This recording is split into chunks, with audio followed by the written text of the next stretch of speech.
still... 3, 2, 1, 0.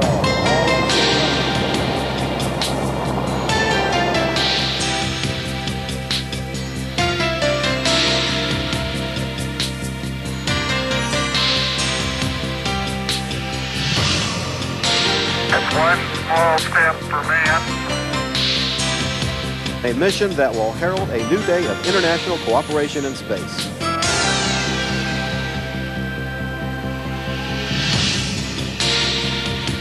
Hello and welcome to a very special edition of Tomorrow's World. After days of waiting and a couple of false starts, at 1400, that's 2 o'clock, and 15 seconds precisely this afternoon, the US space shuttle Atlantis docked with the Russian space station Mir. And these are the pictures that were beamed down to us from orbit 200 miles above the Earth. That's a camera from the Mir space station looking down to the shuttle Atlantis. And that's the reverse view just before the shuttle made its approach. At that stage, it was 270 feet away. And this is the historical moment. That's the commander, Robert Hoot Gibson, shaking hands with Vladimir Dezhurov. The first time this has happened in space since for 20 years, a historical moment and the beginning of a new era of space cooperation. Well, this is an historic mission because the coming together of the shuttle and Mir officially marks the end of the space race. It's hard to believe, but after 4 decades of fierce competition, the two great spacefaring nations, Russia and America, are settling their differences and merging their space programs. Yes, indeed. And in the next 25 minutes, we will be bringing you all the exciting pictures right up to that critical moment when the two spacecraft link up. And we have a very distinguished team of space explorers here in the studio to talk us through all that. And also in the Johnson Space Centre in Houston, we have British-born astronaut Mike Foale. Hello, Mike. Nice to talk. Nice to see you again. It's taken 2 years for this mission to get here, and in fact you were in the dress run in February, weren't you, when you got to within 30 feet of the Mir space station. So you're a good person to tell us, how perfect was this docking manoeuvre today? It really was as good as you could make it. The flight plan that Hoot Gibson flew coming up from the Earth towards the Mir was right on. It wasn't off by more than an inch or two, if that.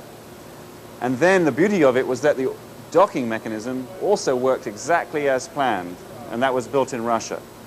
There's a great and then sense even better. Sorry, a great sense of relief there for you now. Yes, there was. Okay, Mike, we'll get back to you later with more details on that.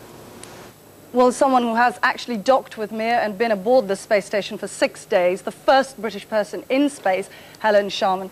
Helen, how emotional is actually that moment of approach and docking?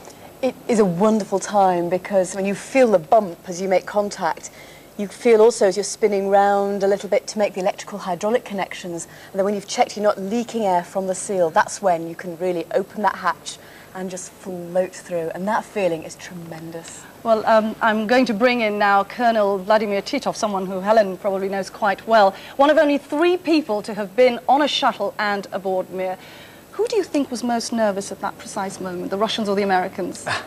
I think nervous everybody, but most responsible laying on the Hoot Gibson's shoulder, because he is like commander, he is responsible for docking.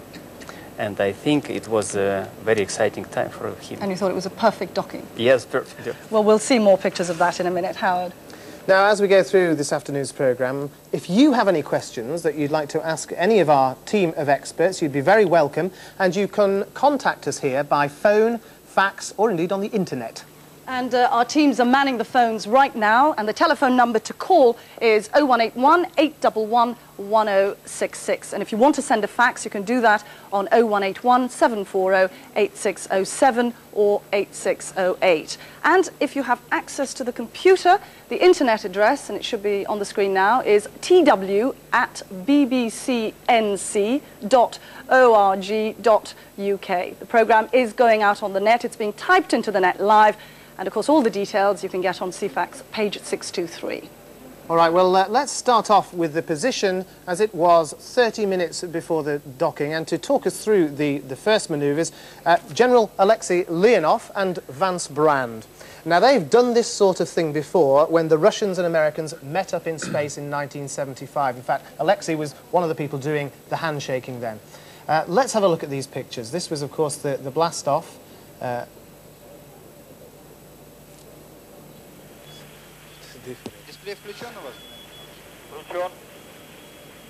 two vehicles. And The that was green cone indicates the approach path of the shuttle. Commander Hoot Gibson and pilot Charlie Precourt are required to keep the shuttle within that very narrow corridor. We're gonna make sure we take a photo of this I guess I'll call it a setup to power the laser. It's a really impressive looking setup. Roger.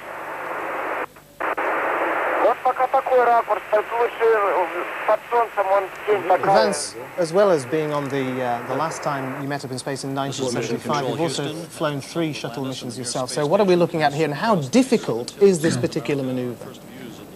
Well, we're looking down on the shuttle as viewed from MIR. We're looking at the open payload bay. Near the top of the payload bay is the docking system. It's a difficult thing to stay in this corridor coming in, but it's doable. Hoot's practiced this hundreds of times, and you have good control with the space shuttle vehicle. How much of this is done automatically, and how much is he flying this manually? Well, you have automatic stabilization. The computers stabilize the vehicle, but Hoot actually has a controller in his hand that he uses to, like a throttle, so to speak, to approach the vehicle.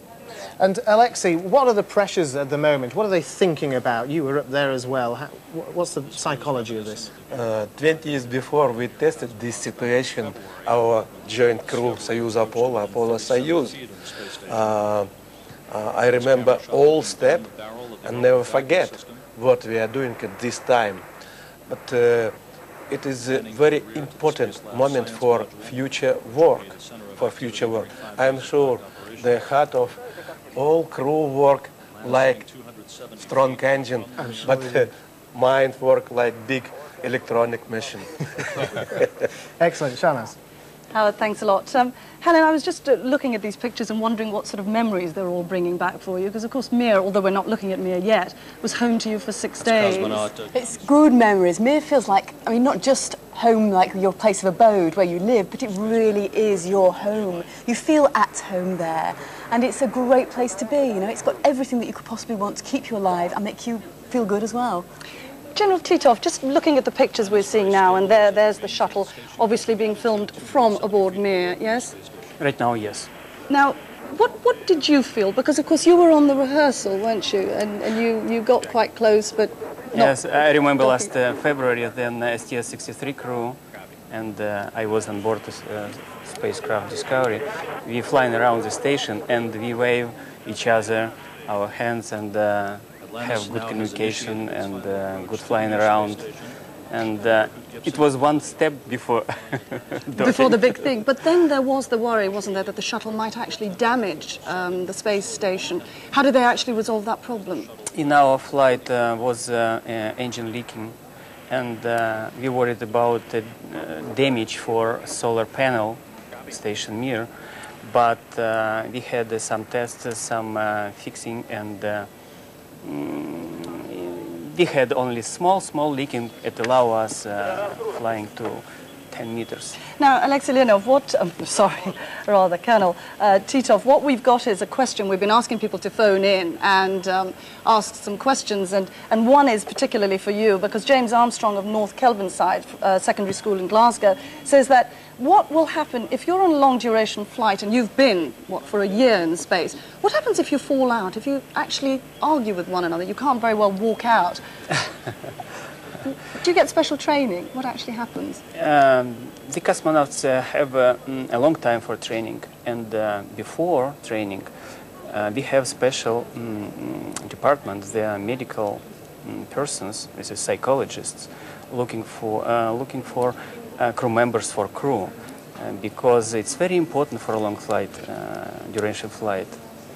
and they recommend... So psychologists actually look out for personality traits they in investigate cosmonauts? this, they investigate everybody, and they have a proposition who is better for this crew. Let me just take you back to the pictures here, Colonel Titov.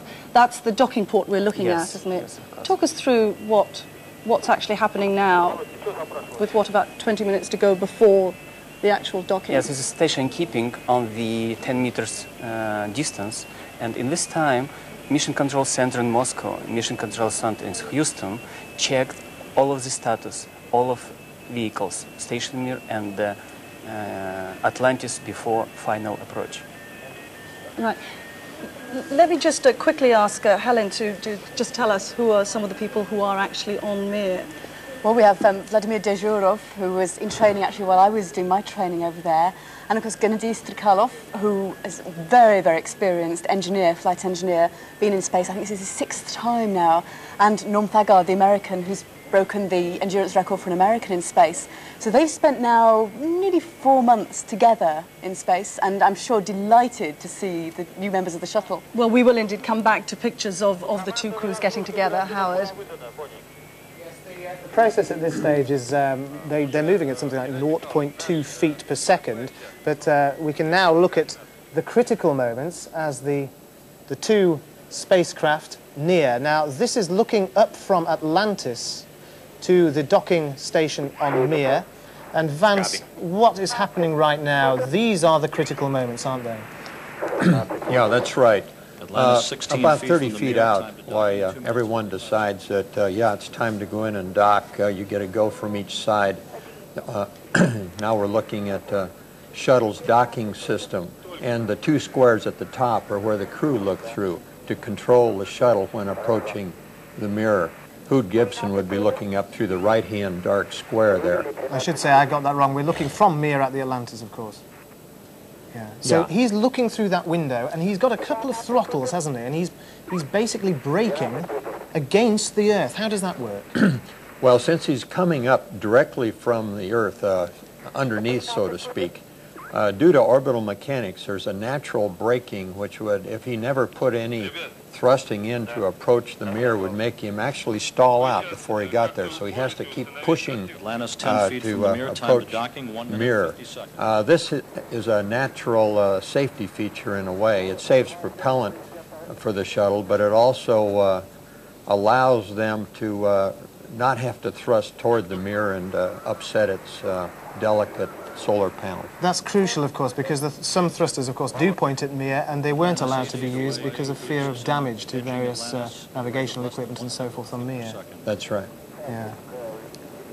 So you're looking at a system that was designed actually back in the early days of Apollo-Soyuz, and then adapted and improved for this mission, the docking system. Now, at this stage, we're about 6 feet apart. He's still manoeuvring in. And, of course, once they touch, there's a point at which they have to accelerate, don't they? Yes, there's an automatic feature that gives a quick acceleration of the shuttle to make sure that all the latches will make, the mechanical latches. Now, at 30 feet away, he was something like 3/10 of a degree out of line, and that's phenomenal, isn't it? Yes, that's well, again, he has phenomenal control. You can maintain position just within an inch or two. This is the actual moment. This is the shots from the shuttle. Talk us through this, Vance. What are we seeing? Okay, we're almost ready to come together. We have the mirror on top and the shuttle down below. The shuttle's docking ring is extended. You see pedals that are coming together, sort of lacing together like fingers of 2 hands coming together. That provides alignment, and they're touching. That's the very instant of docking. Amazing. You saw a wobble there. The whole thing does sort of shake a little, doesn't it? Right, but they come together so slowly that there's very little shaking, and the loads are very little. Very shortly, the American side, or the shuttle side, will retract the docking ring, and then we get what's called a hard dock. Right. And then they have to wait for a while, don't they, whilst the whole thing stops wobbling around? That's right, and they give it time to do that. Now, this was critical as well, because from 1975, Alexei, I believe the Russians thought the Americans approached too quickly. It was too much of a bump. Was that true? No, it was very soft correct. Oh, very soft. No. But you know, the mass of Soyuz spacecraft and the mass of Apollo space is much different than this situation. Look at there are some faces here, aren't there, waving. I think those might be the Russian cosmonauts on board. Oh, it's Precourt, isn't it? The Charlie Precourt and Hoot Gibson? Yeah, Hoot should be on the right. On the right there, waving through. And I think... and there's Budarin, yes? Difficult to see from... At this point, the whole crew tries to get up to the windows, to have a noses against the windows. Because they must feel very excited at this stage, don't you think? That their mission is, the difficult part is completed, and now they're going to meet up in space. This has got to be quite an exciting time. He's looking like Tom Stafford. Yes, you remember, of course, doing exactly this, looking at Tom Stafford in 1975, Alexei, don't you? Well, how do you feel then at that point? That must have been exciting. My hard work. It is the same situation, but the best time of our joint work was moment when we opened our hatch, and I saw very smile face of Tom Stafford. I said, Tom, hello, you are welcome on board Soyuz spacecraft. We are ready to have a very good table. It'll be interesting to know what they actually said this time round. Any ideas, Vance? No, but I'm sure, I don't remember the exact words at this point, but everybody was very happy. They've been training with their counterparts in Russia, as we were 20 years ago, so they're all good friends, and it's at that point sort of, hi, great to see you, glad we made it. This is, well, we were just looking there at the configuration of the two docked together. Alexei thought they looked like a Japanese samurai in space sitting there, didn't he? Okay, and what are we looking at now? What's this? What are we actually seeing here, Vance? Well, we're looking down on the docking system, and now back at the MIR once again. And at the bottom of this is the docking, the MIR part of the docking system. It looks, what fabulous pictures. It's so totally beautiful. Yeah, all right, well, we're now going to go back over to Mike Fole in Houston. We've been following the pictures right up to the docking there, and including the docking, Mike. What was the mood where you were on looking at those pictures and seeing it live? Well, I should tell you, I was in the astronaut office with a number of my colleagues watching all of the, we call them the voice loops and the TV of those scenes, and we were very quiet during the actual docking, but we were pretty elated once we realized everything had gone well. What's going to happen now whilst during that waiting time, what do they do, Mike? Well, right now, actually, they're just posing for pictures, and a lot of that, the waiting around was just making sure that the hatches were not leaking. The join between the shuttle and the MIR was a tight vacuum tight join, and at the same time they were basically getting all of the camera equipment ready to record this historic moment. Excellent. We'll be that's actually probably the hardest thing they were doing. Really? We'll be seeing even better pictures later, hopefully. Thanks for the time. Yes, I think you will. And Mike's just been talking about the hatch opening, and hopefully we'll have some pictures for you showing that moment of, here it is, you should be able to see that now on your screens, the moment when the hatch opened and the Atlantis crew members went aboard MIR. Helen Sharman, let me bring you in here, because of course you've lived through all this before. Talk us through what we're seeing. Gosh, it's difficult to see there, isn't it? But this is really the moment when you do float through and start to meet these people that perhaps you might have met before. That's Captain Hoot Gibson, That's isn't right, it? yes. I mean, he'll be absolutely delighted with the mission that he's just performed. I mean, a really superb docking, much softer than mine was.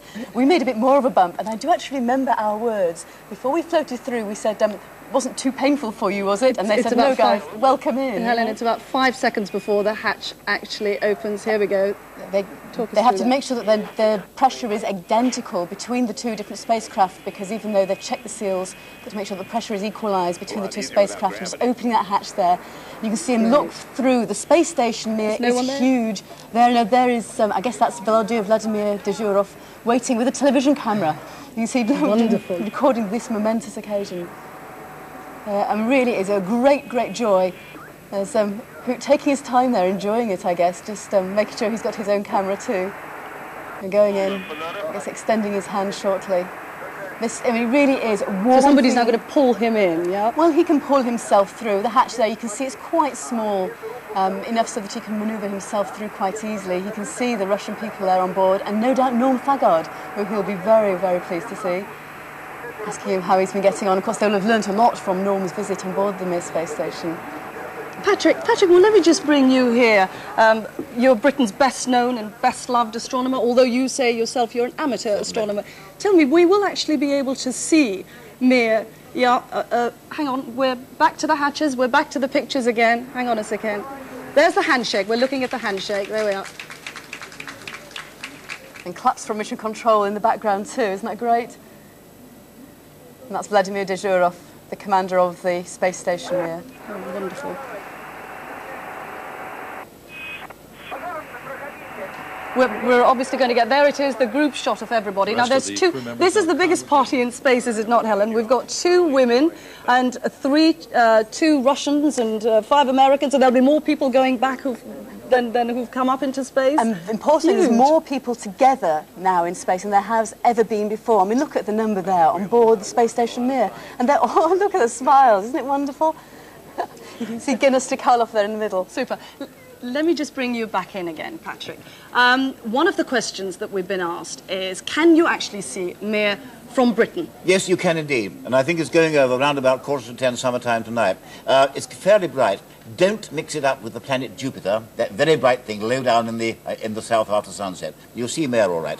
It looks just like a bright, slowly moving star. Are you saying we'll actually be able to see it with the naked eye? Yes, quite easily. It's quite bright.